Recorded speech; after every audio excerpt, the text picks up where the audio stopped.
आज केंद्र और राज्य की सरकार स्वयं का स्टार्टअप स्थापित करने के लिए बहुत सारा सहयोग कर रही है।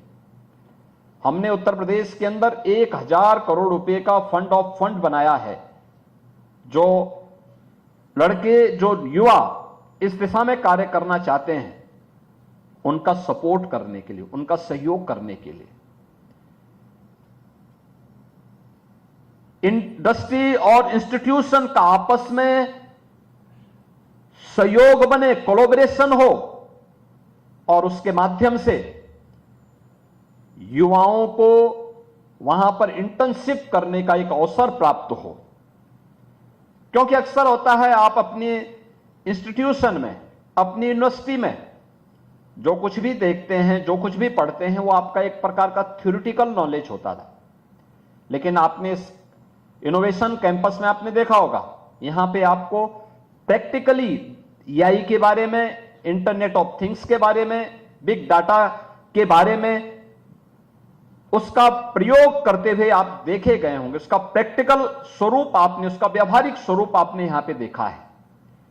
यह जो व्यावहारिक स्वरूप है, यही आपके जीवन में उपयोगी होने वाला है।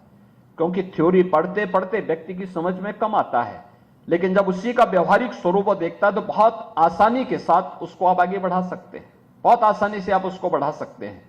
और इसी को ध्यान में रख करके कि इमर्जिंग टेक्नोलॉजी के साथ हमारा जुड़ाव हो, हमारा युवा जुड़े, ये भारत के लिए और उत्तर प्रदेश के लिए तो ये गौरव की बात होनी चाहिए कि जब दुनिया के अंदर बुजुर्गों की संख्या बढ़ती जा रही है, तब भारत दुनिया के अंदर सबसे युवा राष्ट्र है, और भारत के अंदर उत्तर प्रदेश सबसे युवा राज्य है, सबसे युवा राज्य है।